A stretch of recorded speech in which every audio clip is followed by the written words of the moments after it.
It's time for Recipe of the Day. Happy Friday. We made it. And I don't know about you, but I am grilling this weekend. And the thing I'm most excited to cook this weekend is some flank steak. Now, this is a great option if you have a bunch of people that you're cooking for and you want to do something steak related, but you don't want to be watching all those different steaks and making sure that everybody gets cooked properly.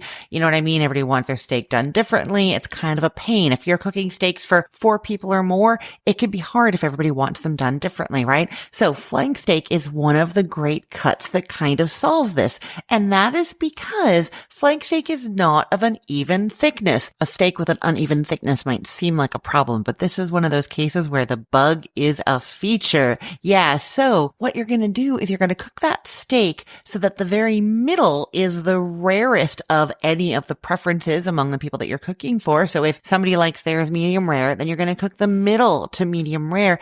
And since it tapers down at the edges are going to be more well done. And then when you slice it, because you do serve flank steak by slicing it thinly, you're going to have a variety of different donenesses that will please everybody in your group. Okay, so what is flank steak? It's sometimes referred to as a bavette or a London broil, although that's a bit confusing because London broil is really more a technique than it is a cut, but sometimes flank steak is labeled London broil or people think of it that way. Now, it is coming from the abdominal area of the animal near where the skirt steak comes from. Like skirt steak, it is rectangular. It's thicker than skirt steak though, and the grain runs differently. So you know you've heard me talk about this before. With skirt steak, the grain runs along the narrow direction. And so you need to cook that long piece of skirt steak and then cut it into sections and then turn each section 90 degrees and then slice to be going against the grain. Whereas with the flank steak, it actually runs the length of the meat. So if you have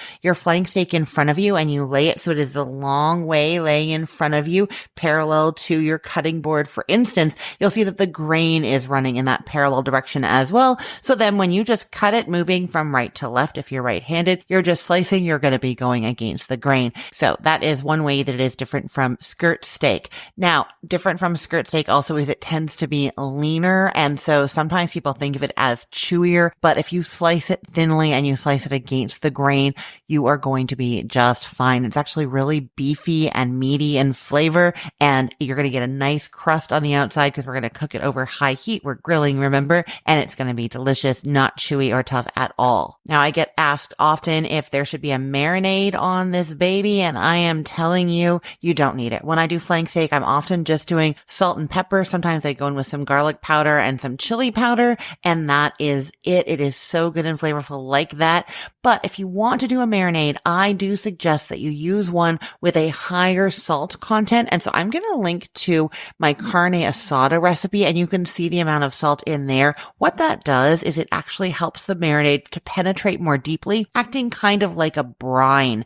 And that is going to be just so delicious, extra flavor, and tenderizing the steak. If you're adding the flavor with the marinade anyways, why not tenderize while you're doing it, right? Okay, so those are the main things you need to know. You're going to start with a 2-pound flank steak. It's going to be about an inch and a half thick at the thickest part, and you're going to pat it dry with some paper towels. That is something that I definitely do if I'm just taking it out of the package and I'm planning to season it and then cook it. If it's in the marinade though, you can just kind of shake it off and like scrape off the excess marinade, especially if your marinade has some oil in it and some maybe a little bit of sweetness, not too much, but some kind of little brown sugar or something going on in there.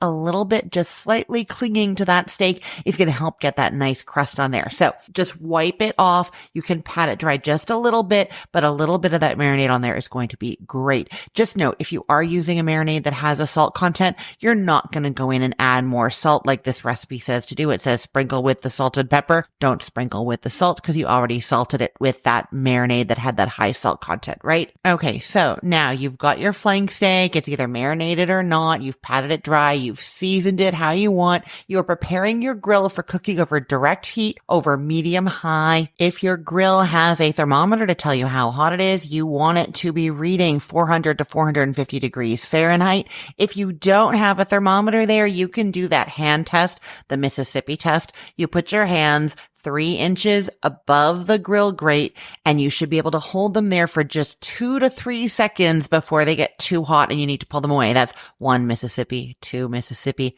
3 Mississippi, and pull back, Mississippi hand test, right? That's how you know it's hot enough. Now, I am going with that flank steak straight onto the heat. I'm not really letting it come to room temperature. It's going from the fridge, and then it's getting seasoned if I'm seasoning it, and then it's going straight onto the grill. And that is because we're not cooking this for very long. It's not getting to like well done in the middle. And so the colder it is, the more time it's going to take to heat up on the grill, which means the more time you have to develop that crust. I know people always talk about taking their meat out for like 30 minutes before they cook it. When you are trying to do a steak with a lower temperature, medium rare, you want it cold because that's going to give you more time to get that great crust. So just as soon as you're ready, you pop that onto that grill right over the direct heat, and you are cooking it until it is the temperature that you want in the middle. Remember, I told you that's going to be for the rarest person in your group. Whoever wants it the least well done, that's what you're aiming for in the middle. I like using a probe thermometer with like a little digital reader that magnets onto the outside of my grill so I can monitor this. And for my family, we are more on the well done spectrum than a lot of people. I want the very middle to be a medium temperature. So it'll be about 145 when it is done completely. And then I know that those ends are going to be more well done for the more well done eaters in my family. So I'm going to be taking my flank steak off the grill when it reaches 135 right in the middle. And then it's going to rest for a good 5 to 10 minutes. That's going to bring it up to 140, 145. That's going to take about 5 minutes per side. Now, if you like yours a little bit less well done, you're going to adjust that. It's going to be more like 3 to 4 minutes per side. Using that probe thermometer really is the best thing for this. You just don't have any guesswork. You can see exactly where it's at all times.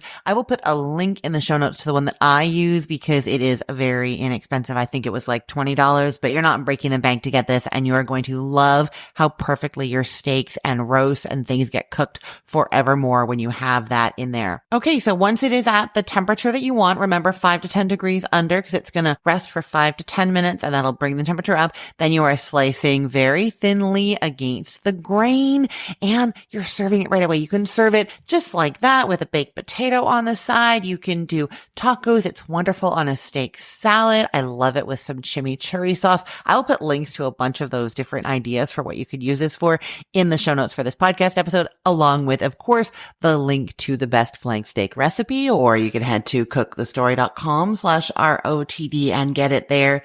Everything there is arranged by date, so it's helpful to know that today is May 23rd of 2025. And if you make this recipe and love it, or if you have made and loved any of the recipes from either of my sites, cookthestory.com or thecookful.com, make sure you go and leave a comment letting me know and do the 5-star rating. The comment is super important because it tells me and others what you did, what you changed, what you loved.